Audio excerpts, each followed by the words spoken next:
Hello, everybody, and welcome back to another exciting edition of Created to Learn. And with me on the show today is Pastor Dustin Smith. Good morning, Pastor Dustin. Good morning. You know, I was kind of really interested in having you come on board because I've been wanting to do. At least the Lord has been laying upon my heart to do something geared towards the idea of worship, and I just really wanted to talk to so many different people, and I had so many different people in mind. But I know for a fact, just by hearing your messages here spoken at Faith Alive Family Church in Saskatoon, and just listening to some of your albums, I knew for sure that I had to have you come on board, and so I'm so thankful that you're able to accept my invitation. I'm glad it worked out as well. Yeah, me too. Thanks for the invite. Yeah, and I really enjoyed a lot of the different aspects, that you bring to the table when it comes to worship, and because, I watched the videos, I watched the services during the revival down in Kansas City with Pastor Steve. I know you spent a few years there, but now you planted the church in Nashville, Yeah. Tennessee. It's called Hope Church, I believe it's called. HopeUC, Hope Unlimited Church. Unlimited Church. I was actually beginning to wonder what does the UC stand for? So I kind of had to Google it a little bit, and finally discovered it meant Unlimited Church. So that's great. Yeah. Little confusing. Yeah. Pastor Dustin, if you can kind of give us a little bit of a breakdown as to who you are, a little bit about the ministry and where you are today, or basically maybe even a little bit about some of your background at WRC. Yeah, absolutely. Yeah, man. I've been I grew up in pastor's home, so I had parents, grandparents, great grandparents, all pastors. So I've grown up in the church and was basically pretty much birthed in a pew. So I've been a part of the local church I'm 45 years old, so I've been born into it. So but I would say I grew up pretty traditional. And we believed in the gifts of the Spirit and stuff, but even worship was a part of our lives, but probably not very prominent. We didn't necessarily, it's kind of just going through the motions stuff. And so in college, I met this beautiful girl who invited me to a revival service, and I would have gone. Usually how it works out, eh? Right. I would have gone to the library with her. So she talked me into going to a revival service. And there I just really encountered the presence of God for the first time, really. I mean, it's kind of weird to say that. Even my theology, I was in Bible college, I was a junior at the time. So I knew almost everything about the Bible, and almost everything. I had one more year. And but I encountered God, but it wasn't just that I encountered God. I encountered a people who were so hungry for God. And I had never encountered that, sometimes, we talk about revival and just the presence of God, but honestly, the thing that captured my heart and really threw me off was a people who were so passionately in pursuit of his presence. And that was, so it was pretty cool because I got both. You get to see both, and that impacted me so deeply and had a powerful God experience my junior year of college. And it just changed everything for me. I mean, when I went back to Bible college, I'll be honest with you, like even the Bible classes, I did not enjoy it all. It was almost just like a rehash of all the dead stuff I'd learned my entire life. That had no power to it. Just, I didn't know, that it could even have power. And then all of a sudden it was like, I would go into New Testament class and it was like, I was so frustrated when the class would end, and I wanted so much more, and I would start digging in myself. And my wife would even tell I wasn't much of a reader. I didn't really enjoy, like I said, school. I enjoyed the experience of being with people. But man, after that experience, it was like I couldn't read enough, and I couldn't dig in enough, and I couldn't hear about God enough. And so that kind of just, I would say it ruined me, for church. And so we tried to kind of go the traditional route and got a church in South Dakota, and led worship there for a while, and just could not just do church. And the pastor there left, went to Pennsylvania. We followed him, could not do same thing. We went through the motions, and about 3 years in, I was ready to quit the ministry. And so I told my wife, I was like, let's just go back to Kansas City and just get, just be back in that, in that place. They had moved from Smithton to Kansas City at that time. And so we drove 18 hours just to get there and walked in. Worship was already done. And Pastor Steve got up to preach. We were sitting in the back, and he said, "Hey," he said, "somebody's visiting today, but you're dying where you're at." And he said, "You just need to know Jesus died for those people. You don't have to." And that just wrecked me. And so I told my wife, I was like, "I'm done." So I quit the ministry after 3 years of being in the ministry and just moved to Kansas City. And I didn't move to lead worship. I didn't move to be a pastor or anything like that. I just wanted to be with people who cared, And so we got in, and I was at Kansas City for about, I'd probably say 16 years, 17 years. Wow. I led worship there for about 15 of it. The first year was God just unwinding me and undoing things in me and just changing my perspective. And and then just God did radical things. I'd never played the piano. God put, our Pastor Steve, just was like, "Hey, jump up on the piano." And I was like, "I don't play the piano." And he's like, "Well, you do now." And that's the short of that one.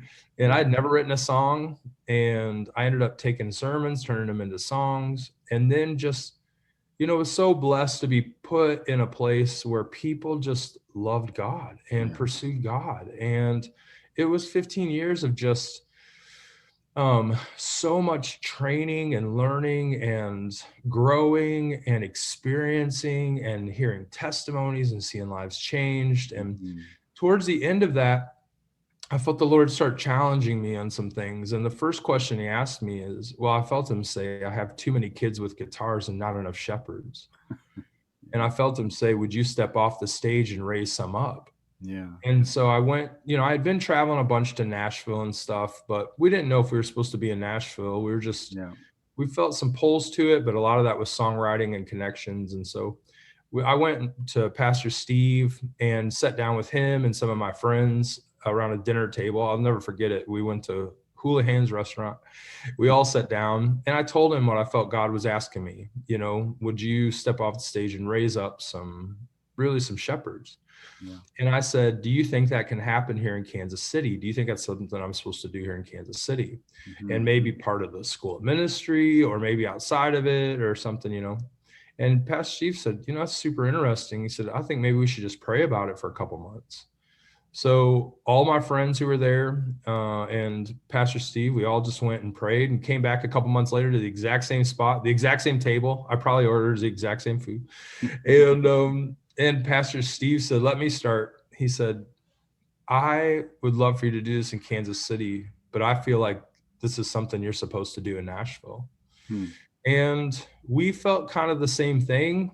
And he asked me, he's like, "How do you feel?" And I was like, "Yeah, it stinks, but I kind of feel the same thing."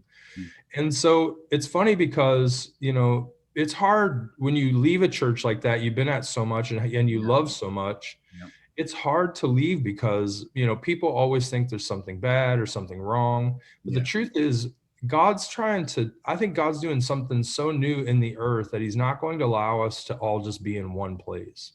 He's trying to spread this message of the kingdom and what he's trying to do and the challenge of worship around the world. And I feel like there's something in Nashville of the creative that's been there since the early 1800s. There's stories of nuns who stood on a hill declaring, "This will be a city of music," when there was no city of music. There was nothing. And I think that there's just something about it. So God moved us there, we felt like, and we didn't move for a job. We had no finances going into it. We had started a ministry, and we've been out here in Nashville we've been here about 6 years, but about 4 years into it, I went to Australia and spoke at a worship conference for Darlene Check, and had a powerful experience with them. I love them. They're Pastor Mark and Darlene are a couple of the most amazing people I've ever met. And so they asked me to come back and speak at their next worship conference and bring my family. So I brought the entire family and fell in love with it. My kids wanted to move to Australia, and we just had such an amazing time. But there was something that shifted in us during that conference, and we felt it. We didn't know what it was. In Nashville, we were super happy. We've been traveling. We had amazing worship nights and stuff. And we just felt like the Lord was starting to stretch us. And when we left that conference, about a couple months later, we got a call, and Pastor Darlene asked us if we'd be willing to start a HopeUC church, a campus in Nashville. And I think what we loved about them and what they were doing was they're so community minded, and that was just a huge draw for us, and something that we just believe that God is wanting us to do in raising up families. And I had just discovered that Hope UC is basically like a family of churches then. Like they're like in Australia and America as well. Right? Yeah, and India. We have even my James, our worship leader, him and I went to India and got to minister out there at their campuses out there. It's incredible. They've got several campuses in Australia, and in the United States, they have 5 campuses now.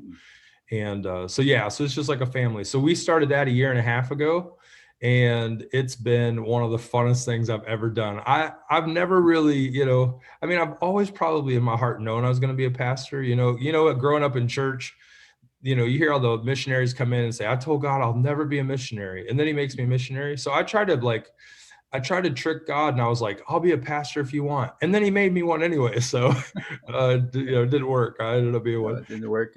But it's been one of the funnest journeys of my entire life. I can't imagine, doing anything other than what God's doing in our community right now. Yeah.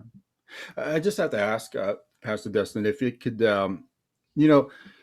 being part of one of the most iconic revival movements in America is in Kansas City, and basically having a front row seat, of what God was doing at that moment. I know that you didn't start right in Smithton, but, just seeing, firsthand as a witness, like what was that like, just watching people come from all over the world just to experience God, and you having to carry, that role, that responsibility as a worship leader. What was that like? And there's so many things wrapped up in it. There's weightiness to it. There's stuff that you're not capable of doing. There's challenge to it. But it was one of the most incredible times for us because, what people ask me, like, what keeps you going? How did you do that many services, and how many hours you poured into it, and your whole family not getting home till almost midnight every single night from revival and stuff. Mm-hmm. And honestly, the thing that kept me going were testimonies. I mean, we would hear when you're, it's one thing when you're in a place where maybe, you say like, where God's moving, but there's no fruit to it, Mm-hmm. and the fruit is actually what keeps you going. You see the fruit of it, and there's a joy that comes to it. And you start finding the scriptures that you've quoted for so long, those who hope in the Lord shall renew their strength. You start finding a renewed strength. And it was one of the most incredible things. I think sometimes you don't even realize that you're in it at that level until later on you're looking back at it, because at the time, if I'm really honest, like there's sometimes, we got put on Daystar for an hour and a half every Friday night and ministering to, this is at times it could have been hundreds of thousands of people around the world in a moment. Yeah. And you're not sitting there thinking about that. You're actually looking at the people's eyes right in front of you and like knowing what God is about to do in them and looking in their eyes. And it's almost like you're a kid, and you're just like, let's go, come on. Like we would be standing in the backstage, like, what are we waiting for? Like there's 30 minutes till service. And we're like, let's go, like, let's get out there. But there's an energy to it and a life to it. And it comes obviously with its wrestles and its mistakes and its stuff. But at the same time, there was such an innocence to the pursuit that I don't know that you really even know how big it is and how many lives are being changed until later on. This week I have had people messaging me randomly. It's been the craziest thing, even on social media. People who encountered God 20 years ago in that revival, and they're sending me songs that I wrote 12, 13 years ago that they're telling me like God's using this still to do things in me. And at the time when you're writing it or you're doing it, you're not thinking like, oh man, this is going to make a huge impact. You're just having a blast being a voice and getting to be a part. Insane. Yeah. I haven't had the opportunity to go down and visit the church, but I have stayed in touch with people like JD and your father-in-law Tom as well. Yeah. And I know he has taught a few classes here, even here at the Bible school, and I got a chance to sit on some of those classes. And I thoroughly enjoyed, a lot of your messages, that you brought here at the church. And unfortunately, we didn't really have a chance to meet, formally at the time. But I Yeah. just so really appreciated the ministry, that you have brought, to our church, and I'm just so thankful for that. Thanks. Um, Pastor Dustin, I know that this is probably one of the oldest songs that you had written, but there was one song that really does that stands out to me. It's that song "Created to Worship," and and I just love that idea because this is basically what this show is all about. Created to learn, and then we have been created to become something, Yeah. and learning and worshiping and whatever else you want to call it. We've been designed to function a certain way, and created to worship was one of those songs again that I really enjoy, and I still like to play it once in a while, and our church sings it once in a while as well. Can you give us maybe a little bit of background as to maybe explain to our viewers of what that looks like and how that all that came about? Yeah. Yeah, man, I realized I think God started just dealing with me. I was asking God, like, how do I get people to worship? I want people in our church to worship. It was one of the most frustrating things before Kansas City was like, I felt like I was begging people to worship, Mm, and it really, I was like, like, please love God, like, please, like, and I've always said, like, volume doesn't indicate love for God. It's like, you can't say somebody doesn't have heart because they're not loud. And so I've seen volume with no heart, but I've never seen heart with no volume. mm, Like, I've never seen, the Bible says out of the overflow of the heart, the mouth speaks. yeah. And I was around people for so long in church that would just make every excuse of why they shouldn't have to worship. So Yeah. they would say, don't judge me, I'm worshiping in my heart. And you're like, but the Bible says that it's actually an overflow of the heart, an expression, and I found that we were just so bound by tradition that we just lost the response to God. And we Mm, knew how to do it with each other. We knew how to, if I can't tell my wife, like, she's like, you haven't bought me flowers, or, like, said you love me for months. And I was like, I I do that in my heart every day, and she'd be like, I need that to move from your heart to the outside, okay. but we treat God so differently. And I realized that, and God started dealing with me and, like, hey, you don't have to teach them how to worship. Mm, Like, they know how to worship. The word worship means the revealing of worth. It's worth it. It's worthship. So, like, the revealing of worth, they reveal worth every day. yeah. They reveal what's worth it by, like, spending money, spending time, spending energy. So I spend on things, or I give to things that are worth it. And I felt God say the problem is not that they don't worship. The problem is the direction of their worship. Mm, They don't know my value. So you need to reveal a value and help them understand the value of who I am. And constantly in heaven, they will say, they don't just say worthy, worthy, worthy. They say worthy is the lamb to receive. Receive what? Because that reveals value. Receive blessing, glory, honor, power, praise, strength, resources. Like he says, love the Lord your God with all your heart, soul, mind, strength. Why? Because those things indicate value, and value indicates worth. And so you'll give to things that are valuable to you. And I felt the Lord say, you've taught people how to sing, but not how to see. And I need you to teach people how to see, So for me in this, I wanted to teach people how to see. I wanted to reveal the glory of God and who God was. And so even writing the song Created to Worship, I had to take a step back, and I had to say, like, okay, you're created for this. This is what you were born for. You're created to worship. yeah. And so just what I've always learned, I felt the Lord tell me when I started songwriting is, like, a lot of people will say, like, well, our church can't sing that song because it's not where we're at. Like, we're really not there yet. So we don't sing about healing because we're not there yet. And I was like, well, get ready to never be there, because if you're only singing songs where you're at, then you will never lead anyone anywhere. We sing songs where we're headed. This is where we're going.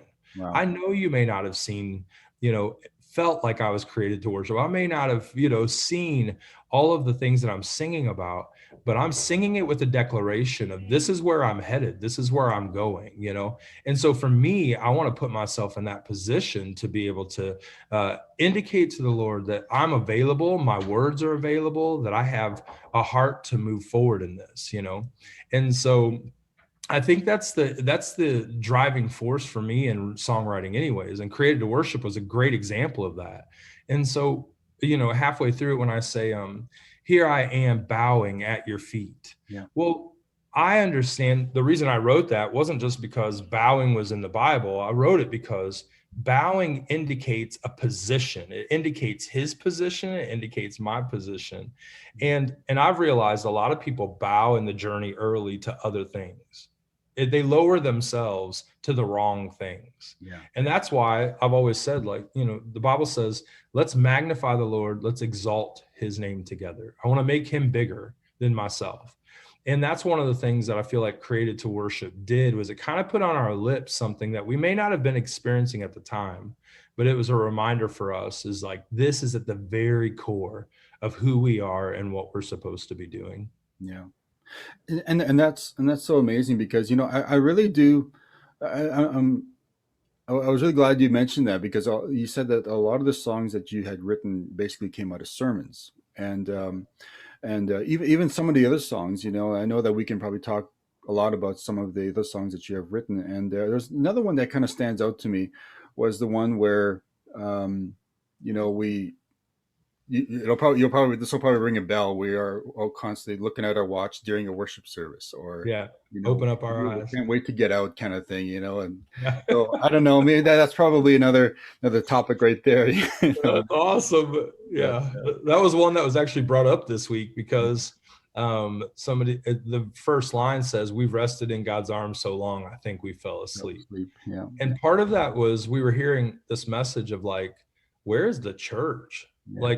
And I think we had gotten, and I love God as a father, like just the idea of resting in the arms of a father is so powerful. But I think what happens is we hear a message and we swing so far towards it that we forget everything else about him. Mm-hmm. And so it's not that we shouldn't treat him as a father and rest in his arms. It's that sometimes we have to be honest with ourselves and realize, like, I don't want to just like one aspect of him because it fits my personality, So my heart was, open up our eyes, forgive us that we've only seen you one way, and we stopped pursuing, your righteousness and your justice because we were so satisfied with just being safe ourselves, Yeah, and I never really used to do this, growing up as a believer, but recently, in the last few years, I really started to pay attention to the words of a lot of the songs, that we've been singing in our churches, and not only ours, but even others that I go to and visit. And the lyrics, a lot of people don't pay attention. Well, it sounds nice, right? And it goes good with the melody, it goes good with the instruments, but really pay attention to those words, that are being sung. And I think it was Leonard Ravenhill, I think, that had said many years ago. He said that Christians don't tell lie; we just sing them every Sunday morning. Yeah.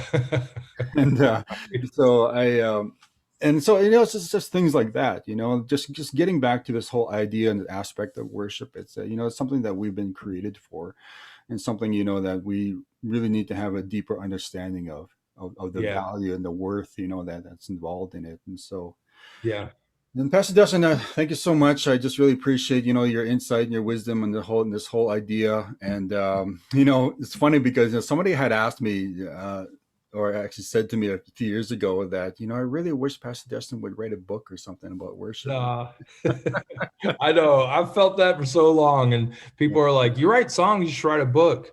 And so we've been working on getting some of the messages together and to be able to do that kind of stuff. But it's kind of nice when you don't feel like you have to, like, I don't have the desire for it or feel like I have the corner on anything. So part of it's like, this is, somebody's like, what books do you read? And I was like, actually, most of this it's from the Bible, and I was like, it's amazing. You should open it. It's really amazing. But I appreciate that, because I do love it. The experience that God gives us, to be able to have these moments and have it together. Like you're saying, I love what you're doing, because what it does is there's different aspects of who we are and what God's doing. And we need teachers in the earth. I need God inspired teachers that look through the lens of a father and not just through the lens of an information giver, just somebody who cares enough about people to let it not be information, but let it be transformation, and so getting to do this in different countries and getting to see what revival did, it didn't just let us have an experience with God. It made us connect with each other. And there's a bond that goes with that goes beyond, so many other bonds. Right. And I like this whole setup, being able to talk to people like yourself and so many others. Like I had JD on the program a few weeks ago, and I've been trying to reach out to your father-in-law, but I haven't gotten a response yet. So I don't know if you want to go. He lives with me, so I'll get one for you. I mean, other people, that I connected. I'm hoping to get Pastor Steve Gray on the show at some point, and just kind of been going through some things, and been looking at different people and different other ministries as well. So I don't know, maybe if there's anybody that you would highly recommend, then I certainly would appreciate that. And okay, would love that. Yeah. Well, anyways, Pastor Dustin, if you can kind of give us our viewers a little bit about maybe some of where they can get a hold of your music, or maybe more information about your ministry, if you can provide that information. Yeah, for sure. You can go to HopeUC.com if you want to find out more about the church and what we're doing. Just click on the Nashville area. They'll have stuff for Australia. You can see everything God's doing through that. You can follow us on there, and you can follow all of our music stuff through Here Be Lions, HERE, not HEAR, and Here Be Lions on social media. On Instagram or Facebook, and we have we have a new album out called Still God, Still Good, and still just writing songs to try to stir the hearts of people and put some swords in their hand to fight ahead. So all this stuff, all the music would be on iTunes, YouTube, Spotify, and all that. Spotify. Yep, you can find it anywhere. All right, good deal. Yeah, great. I have a ton of music even on my phone, and a lot of I kind of moved away from CDs, and now I'm going more towards like the MP3. I think most people are doing that nowadays.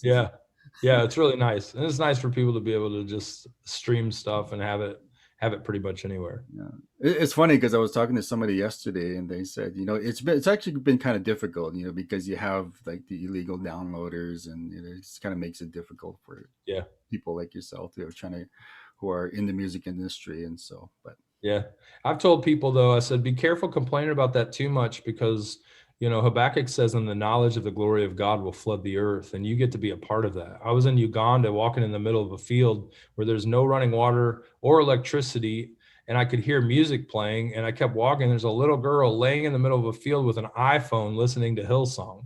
And it immediately awoken in me, and the knowledge of the glory of God will flood the earth. Yeah. There's something that God is doing to release his message through the earth. Yeah. And I said, don't be frustrated that you're just not being paid for it right now. Yeah. The Bible says, seek first the kingdom of God and his righteousness, and all these things will be added to you. Yeah. So I said, let's just keep doing what's right and believe that he's going to take care of the rest on the other side of it. Right on. That was one of those topics, where we were kind of making a comparison between the worshipers and the entertainers and the performers and all that stuff. But that could be saved for a later time. But yeah, we'll do that one again next time. Yeah.